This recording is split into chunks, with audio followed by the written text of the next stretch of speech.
wabarakatuh. Bismillahirrahmanirrahim. Qala musannif rahimahullahu ta'ala. Bismillahirrahmanirrahim. Saya akan menerangkan daripada tentang hukum-hukum toharoh. Jadi kali ini saya akan membahas daripada hukum masalah toharoh. Jadi masalah air yang suci. Kita akan mengaji daripada kitab Fathul Qorib Juz 1, yaitu karangan daripada Imam Al-Ghazi. Bismillahirrahmanirrahim. At-taharati bifatti ta'i lugatan an-nadafatu wa amma syar'an fa fiha tafasiru. Bab ini menerangkan tentang hukum-hukum masalah toharoh. Jadi toharoh kalau dari segi lugot, kalau segi bahasanya, yaitu wastilahan ismun li jinsin minal ahkam, yaitu artinya kebersihan. Wa amma syar'an, toharoh kalau dari segi syaraknya, hukum syaraknya, yaitu melakukan suatu yang membuat sahnya sholat. Jadi ini penting bagi teman-teman yang lagi sedang menonton video ini. Hukum masalah toharoh bersesuci ini sangat penting bagi kita. Kenapa? Karena ketika kita sholat, tetapi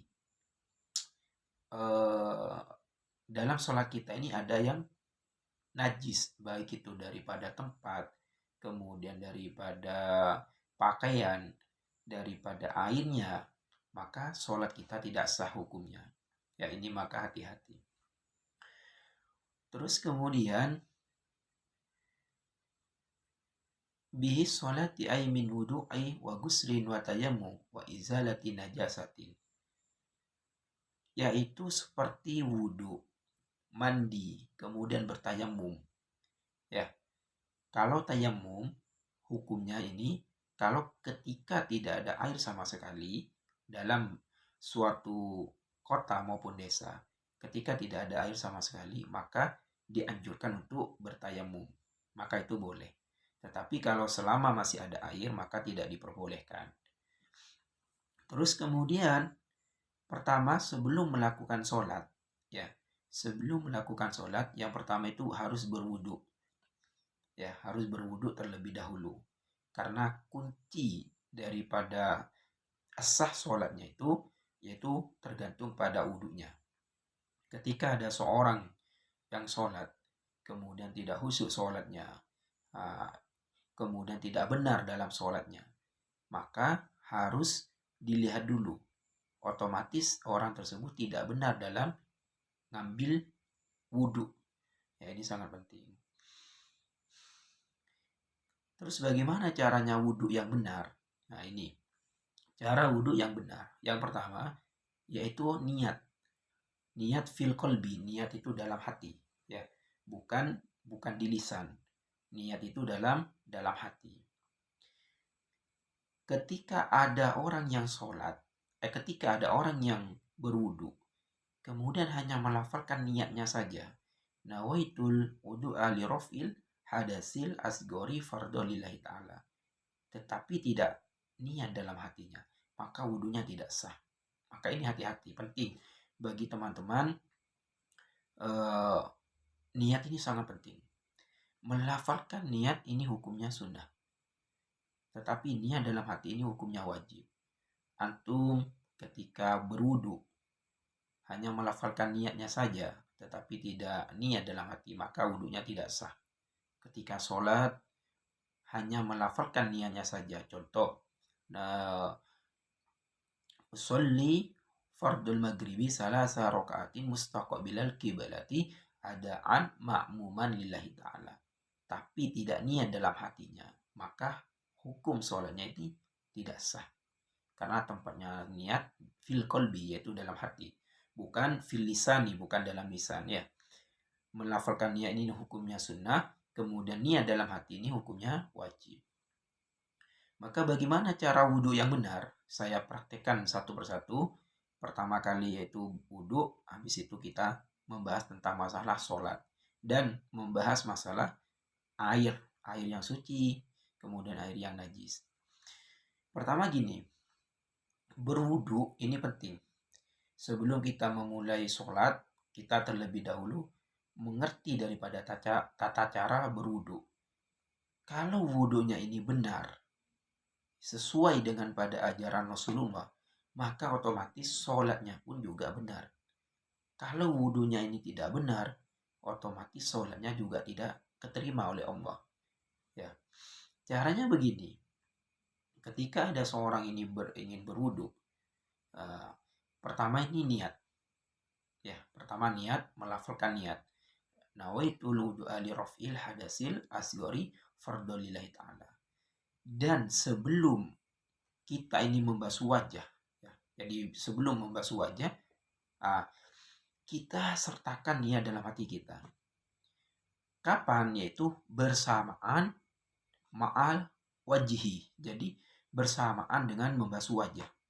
Ketika setelah kita melafalkan niat, kemudian kita mau membasuh wajah, ya ini dalam hati niat. Saya niat berwudu menghilangkan hadas kecil karena Allah Ta'ala. Kemudian kita membasuh wajah 3 kali, ya, kemudian tangan kanan 3 kali, tangan kiri 3 kali. Ya, itu yang benar. Bukan sebelum membasuh wajah, bukan setelah membasuh wajah. Tapi kapan? Bersamaan ketika membasuh wajah. Itu tata cara berwudu yang benar. Ya. Terus kemudian ini juga ada masalah tentang sholatnya. Pertama berwudu, kemudian sholatnya. Sholat juga begitu. Bagaimana caranya yang benar sholat? Pertama melafalkan niat. Ya, sebelum bertakbir kita dalam hati niat. Usolli, contoh fardal maghribi salasa rakaatin mustaqbilal kiblati adaan makmuman lillahi ta'ala. Sebelum tangan ini sampai ke dada, ya, Allah, kita dalam hati niat, saya niat sholat maghrib 3 rakaat karena Allah Ta'ala, bersamaan dengan takbir. Itu yang benar. Bukan sebelum takbir, bukan setelah takbir. Niatnya ini dalam hati. Ya, niat dalam hati, bukan di lisan. Hukum melafalkan niat ini hukumnya sunnah. Kemudian niat dalam hati ini hukumnya wajib. Ya, maka hati-hati. Banyak yang salah daripada niatnya ini. Toh kadang orang ini yang penting sholat. Kadang orang ini yang penting kita wudhu, sholat. Entah sholatnya ini kita keterima enggaknya itu tergantung dari Allah. Kita pasrahkan semuanya dari Allah. Tetapi kita wajib tahu ilmunya juga. Kenapa? Karena sholat ini ada rukunnya sholat, kemudian ada perkara yang mewajibkan sholat, syarat sholat, kemudian ada yang perkara yang membatalkan sholat, banyak. Ya, banyak. Makanya kita diperintah oleh Rasulullah harus mencari ilmu, lebih-lebih ilmu fikih. Ya, lebih-lebih ilmu fikih. Karena ilmu fikih ini menjadi petunjuk bagi manusia. Kenapa? Karena ilmu fikih ini sangat penting. Kita bisa mengetahui perkara yang halal, yang haram, yang mubah, yang makruh, itu berada di ilmu fikih. Ya, jadi ini sangat penting bagi kita untuk belajar dari awal. Bagaimana tata cara berwudu, kemudian bagaimana tata cara mandi besar, bagaimana tata cara kita ini sholat yang benar. Itu sangat penting bagi kita, ya, sehingga kita bisa mengajari anak-anak kita nantinya. Jadi itu seputar ringkas dari saya mengenai daripada tata cara berwudu, kemudian tata cara sholat, dan ketiga yaitu tata cara waguslin, yaitu mandi. Guslin ini mandi. Jadi mandi ini hanya dikhususkan daripada 6 perkara. Yang pertama, orang yang wajib mandi Yang pertama, yaitu khurujil mani, keluar mani, ini wajib mandi. Kedua, yaitu orang yang haid. Ketiga, orang yang nifas. Keempat orang yang wiladah. Kemudian yang kelima yaitu orang mati. Ini wajib dimandikan atau wajib mandi. Ya, dan niatnya pun juga beda-beda, nggak sama. Ya, niat mandi bi khurujil mani, keluar mani. Ya, yaitu nawaitul ghusla li raf'il hadasil akbari minal janabati fardun lillahi ta'ala. Kalau haid, nawaitul ghusla li raf'il hadasil akbari minal haidi fardun lillahi ta'ala. Jadi kita harus tahu tentang niatnya ya. Karena Rasulullah bersabda, innamal a'malu binniyat. Setiap pekerjaan ini tergantung daripada niatnya. Jadi kalau niatnya kita benar dari awal, niatnya ini kita mandi dengan benar, maka akan keterima semuanya. Seumpama kalau ada orang niatnya nggak benar dari awal, ada orang mandi besar, niatnya tidak tahu, tidak benar, cara mandinya nggak benar, maka tidak akan keterima oleh Allah. Maka hati-hati. Terus kemudian sama orang itu dibuat sholat, dibuat membaca Al-Quran, ya ini percuma. Jadi sia-sia nantinya. Jadi banyak juga yang tanya sama, terus bagaimana Ustadz kalau hukumnya tidak tahu? Makanya kalau tidak tahu itu tanya kepada yang tahu. Kepada Ustadz, kepada kiai, kepada teman-teman yang lebih paham tentang agama. Tahu, cari tahu. Makanya ilmu ini kalau sekarang ini sangat mudah. Ilmu zaman sekarang sangat mudah. Lain dulu zamannya Rasulullah. Kalau Rasulullah pada zamannya dulu, Sayyidina Umar, Sayyidina Abu Bakar, beliau ingin mengajarkan suatu ilmu itu sampai secara diam-diaman. Ya, sampai secara diam-diam. Kenapa? Karena ilmu dulu, zaman dulu, masih zamannya Rasulullah, kalau ada orang yang belajar Al-Quran, belajar ilmu kepada Rasulullah, ketika ketahuan sama orang Quraisy, orang kafir, maka langsung dibunuh orang itu. Ada orang yang masuk Islam, ketika itu langsung dipenggal kepalanya, langsung dibunuh. Tetapi zaman sekarang sudah enak. Kita cari ilmu, tinggal kita belajar. Anak kita tinggal taruh ke madrasah, ke pondok, ke TPQ, ke yayasan. Sekarang enak. Kemudian kita bisa belajar dengan pakai Google, pakai HP, live streaming, kemudian melihat kajian para ustadz yang di YouTube. Nah, jadi sekarang sebenarnya ilmu sekarang ini bagi saya ini enak. Ya. Bagi saya ini sekarang enak. Lain zamannya Rasulullah dulu. Memang butuh perjuangan untuk mengamalkan ilmu. Makanya bagi teman-teman yang tidak paham tentang wudhu yang benar, tentang sholat yang benar, kemudian tentang mandi yang benar, maka cari tahulah, belajarlah. Mau sampai kapan kita menjadi orang bodoh? Mau sampai kapan kita menjadi orang jahil? Mau sampai kapan kita tidak mengerti ilmunya sholat? Mau sampai kapan? Coba kita bayangkan, kita berpikir sejenak. Mau sampai kapan kita seperti ini? Tidak ada perubahan. Umur kita semakin hari semakin tua. Ya, maka carilah ilmu. Bertanya kepada ustadz, kepada alim ulama, kepada kiai, banyak kok. Ya, makanya kita wajib untuk mencari ilmu. Entah itu bagi kaum muslimin, perempuan maupun laki-laki, tetap diwajibkan untuk mencari ilmu. Sampai kapan? Yaitu sampai kepada kematian. Jadi kita wajib tetap cari ilmu. Terus kemudian walamma kanal ma'a alatan litoharati istadaratal musannifu li anwa'il mi'ah faqala al mi'ahu allati yajuzu ayyasihu. Air yang sah. Sekarang kita bahas air ya. Pertama kita bahas berwudu, kemudian kita bahas sholat, mandi, dan sekarang kita bahas air. Air yang sah yang dibuat untuk toharoh, bersesuci, entah itu air untuk dibuat mandi, entah itu air dibuat berwudu, ya, yang sah, yang suci ini ada tujuh, ada 7 macam, ya.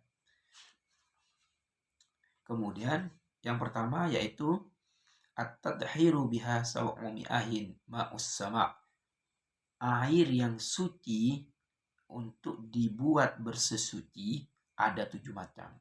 Air yang suci ini ya, ada air yang suci dan mensucikan, ada air yang suci tapi tidak bisa mensucikan, ada air najis. Ya, ini kita paham, harus kita paham juga. Ya.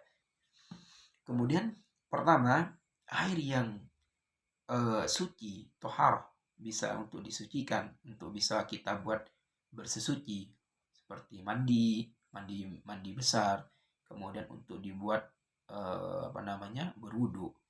Yang pertama, air apa? Yaitu ma'us sama, air yang dari langit. Contoh seperti air hujan atau air langit. Ini suci. Ketika ada orang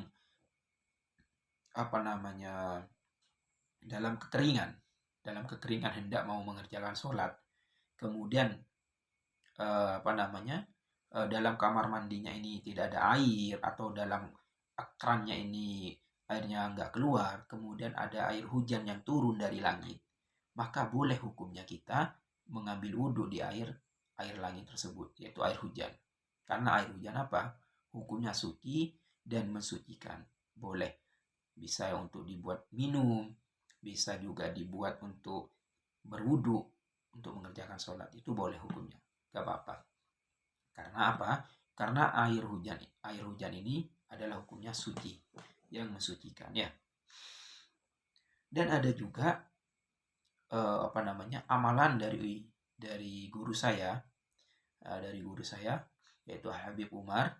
Beliau mengatakan, apabila ketika ada orang suami istri yang sudah menikah lama, kemudian tidak mempunyai keturunan, tidak mempunyai anak, maka amalkanlah amalan satu ini. Mengambil air gelas, ya, mengambil air hujan, kemudian diminumkan kepada airnya. Sebelum diminumkan kepada istrinya, bacakan ayat Alam Nasroh, kemudian Inna Anzalna. Bacakan 3 kali. Kemudian diminumkan kepada istrinya. Insya Allah akan segera mempunyai keturunan. Dan juga kedua, ketika air hujan turun, kalau bisa perempuan dan suaminya ini mandi bersama, yaitu mandi air hujan. Kenapa? Karena sebagian riwayat kitab mengatakan kalau air hujan ini bisa menumbuhkan, bisa menghidupkan daripada tumbuh-tumbuhan. Dan begitu juga air hujan ini juga bisa menumbuhkan janin yang mati, atau janin sel darah yang tidak lancar dalam kandungan, dalam perut si perempuan. Ibaratkan suatu tumbuh-tumbuhan kering lama tidak hujan, otomatis tumbuh-tumbuhan ini akan mati, ya. Tetapi kalau ketika kita turun hujan, tumbuh-tumbuhan ini akan hidup kembali, sama seperti itu, ya. Kalau ada seorang suami istri yang lama tidak mengandung istrinya, tidak mempunyai keturunan, maka mandilah pada air hujan, kemudian diminumkan kepada istrinya air hujan tersebut. Insya Allah dengan atas izin Allah, istrinya akan segera mendapatkan keturunan, akan mendapatkan seorang bayi. Yaitu yang pertama, air yang bisa untuk dibuat suci, atau air yang suci itu ada 7. Yang pertama air mas sama, air yang turun dari langit, yaitu air hujan. Kemudian yang kedua, wa ma'ul bahri, air laut. Air laut ini hukumnya suci. Ada juga yang bertanya, Ustadz, bagaimana hukumnya air di laut? Karena apa? Karena air di laut ini kotor, kemudian ada sampahnya. Kemudian saya jawab, air di laut itu memang kotor dan banyak sampahnya. Tetapi ingat, air di laut itu lebih daripada 2 kola. Kemudian air laut ini suci dan mensucikan. Kenapa? Karena airnya terus mengalir. Yang pertama lebih dari 2 kola. Kedua, airnya terus mengalir. Ini yang dikatakan suci. Ya, ini dikatakan suci. Seumpama kalau air laut ini tidak mengalir, airnya ini tetap diam dalam keadaan yang najis. Ibaratkan suatu wadah kemudian dicampurkan dengan najis yang sedikit, otomatis semua akan menjadi najis. Tetapi kalau ada suatu wadah, ada kejatuhan benda yang najis sedikit, kemudian airnya ini mengalir, tidak tetap dalam wadah, maka tetap dikatakan suci. Kalau lebih daripada dua kola, itu hukumnya ya. Jadi hukum air laut ini dikatakan suci karena lebih dari 2 kola dan airnya juga mengalir. Kemudian yang ketiga, air yang suci dan dapat mensucikan wa ma'un nahri, yaitu air sungai. Air sungai sama dengan air laut. Ini hukumnya suci. Kenapa? Karena satu, airnya ini mengalir. Kemudian yang kedua, airnya ini lebih daripada 2 kola. Ya, itu. Terus kemudian yang keempat, wa ma'ul bi'ri, yaitu air sumur. Air sumur ini hukumnya suci. Kenapa? Karena air sumur itu memang tabiatnya itu dari alam yang memang alami, ya, yang dari bawah tanah, itu sumur. Karena jangan ditanyakan lebih 2 kolanya, memang udah lebih banyak kalau air sumur ya. Itu hukumnya tetap suci dan dapat disucikan, dapat bisa mensucikan, bisa untuk dibuat mandi, bisa untuk dibuat berwudu, itu boleh hukumnya. Kemudian yang kelima, wa ma'us salji. Ya, yang kelima yaitu yang keenam, wa ma'us salji, yaitu air embun. Air embun ketika pagi hari kita melihat embun ya. Airnya ini suci dan dapat mensucikan. Boleh hukumnya enggak najis, jadi suci ya. Jadi air embun. Kemudian yang terakhir yaitu air es. Yang terakhir yaitu air es. Jadi hukumnya air es ini juga suci. Ya, juga suci dan mensucikan hukumnya.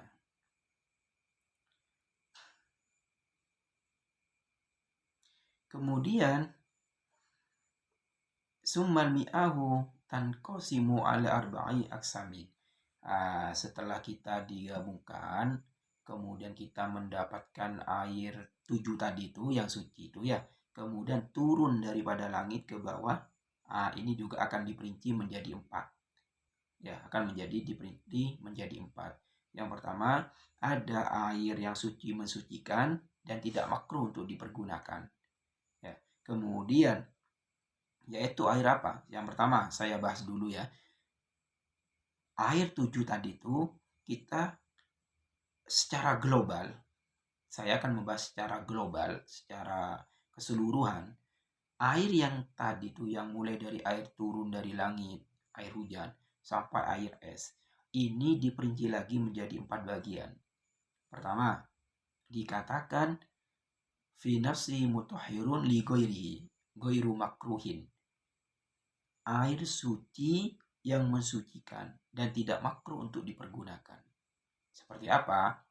Yaitu wahuwal ma'ul mutlak, air mutlak. Apa yang dikatakan air mutlak? An qaidin lazimin fala yadurul qaidul munfakku kama al birri fi kaunihi mutlakon. Maksudnya air mutlak ini air yang terlepas daripada sifat yang menempel. Tidak masalah jika sifatnya tidak selalu menempel, misalnya air sumur. Contoh, dalam sumur ada suatu hal yang menempel daripada najis atau dalam sumurnya. Tapi kalau di situ itu sumurnya ini lebih banyak daripada najis yang menempel atau tidak menempel, maka ini dikatakan air mutlak. Ya, suci dan dapat disucikan dan tidak makruh untuk dipergunakan. Gak apa-apa, boleh hukumnya. Jadi yang pertama adalah air mutlak. Ya. Wasani yang kedua, tohirun mutahirun makruhun. Air suci yang mensucikan tapi makruh untuk digunakan. Tadi yang pertama ada air yang suci yang tidak apa-apa atau boleh digunakan. Kedua ada air yang mensucikan tapi makruh untuk digunakan. Air apa ini? Baik untuk badan atau untuk pakaian. Ini makruh hukumnya. Tapi mensucikan, tapi makruh. Ya, air apa? Yaitu wahwal ma'u musyammasu, yaitu air yang panas daripada sinar matahari. Nah, ini suci tapi makruh. Contoh, ada suatu bak ya atau ada suatu wadah yang terisi dalam wadah tersebut ada airnya. Kemudian disinari oleh matahari dari atas. Nah, air yang tadi itu, air yang panas terkena sinar matahari ini ya, ini hukumnya suci, nggak apa-apa boleh, tapi makruh untuk digunakan. Ya. Ilmu mukhannatu bi ta'siri syamsi fihi wa inna ma yukrahu syar'an bi qatri harin fi ina'in munta'in illa ina'an taqdaini. Namun air yang seperti ini hanya makruh di daerah tropis. Tropis ini dalam yang terbuat daripada emas atau perak. Jadi kalau ada suatu wadah terbuat daripada emas atau perak, kemudian ada air yang disinari oleh matahari, maka ini makruh hukumnya. Nah, ya. Maka air ini tidak makruh untuk digunakan. Jika air ini dengan sendirinya, maka tidak makruh lagi. Kemudian ada Imam Nawawi berpendapat bahwa air bagian kedua ini makruh digunakan dalam keadaan apapun. Kalau kata Imam Nawawi ini yang mempunyai banyak kitab, yang paling terkenal kitabnya Syarah Al-Muhadzab. Beliau adalah termasuk mazhabnya Imam Syafi'i. Ya. Kalau kata Imam Nawawi, meskipun pakai wadah biasa ataupun pakai wadah emas atau perak, tetapi kalau udah terkena sinar matahari, maka hukumnya tidak mensucikan, tapi makruh digunakan ya. Kemudian yang ketiga, air apa yang ketiga? Atau hirun, air yang suci yang tidak bisa mensucikan. Ada air yang suci tapi tidak bisa mensucikan. Ada. Fi nafsihi, dalam dirinya sendiri. Ghairu mutahhirin li ghairihi. Wa huwal ma'ul musta'mal. Nah, ini namanya air musta'mal. Airnya suci tapi tidak dapat mensucikan. Ya. Apa yang dimaksud air musta'mal? Air musta'mal adalah yakni air yang sudah digunakan untuk menghilangkan hadas atau najis. Nah, ini hati-hati bagi teman-teman. Kalau ada air yang sudah digunakan untuk mensucikan daripada najis, daripada hadas, dan sisa air inilah emang suci tapi tidak bisa mensucikan lagi, ini dikatakan air mustakmal, air yang sudah digunakan untuk bersesuci ya, tidak dapat mensucikan lagi. Karena apa? Karena air yang pertama tadi untuk dibuat suci itu sama hadas ini sudah hilang daripada tabiat kesuciannya sehingga tidak bisa mensucikan lagi. Jadi harus cari air yang yang suci lagi, yang lainnya. Jangan air yang sudah digunakan untuk suci kemudian dipakai lagi. Nggak boleh hukumnya ya. Kemudian yang keempat, yang terakhir,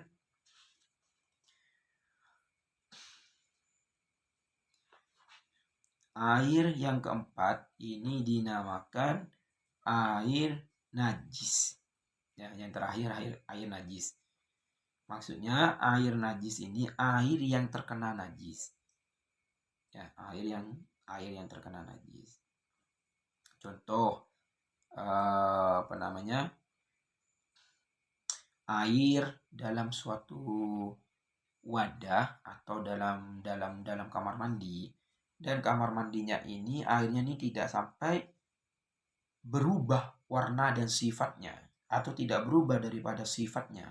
Contoh, dalam kamar mandi ada kejatuhan najis dari atas, contoh apa namanya, kotoran hewan lah dari atas, dan airnya ini tidak berubah sifatnya dan juga tidak berubah berbaunya, maka tetap dikatakan suci. Sebagian ulama mengatakan seperti itu. Apabila berubah sifat dan warnanya air tersebut, maka air ini dikatakan air najis. Itu pendapat yang kedua. Yang pendapat yang ketiga, baik berubah warna sifatnya, baik tidak berubah, tetap dikatakan najis. Kalau air tersebut kurang dari 2 kolah dan kejatuhan benda najis. Itu. Ya. Semoga yang sedikit ini bisa menjadi ilmu yang barokah, yang manfaat, terutama sebagai saya sendiri, sebagai al-fakir. Kurang lebihnya saya mohon maaf. Akhiran, hadanam wa huwa iyyakum. Assalamualaikum warahmatullahi wabarakatuh.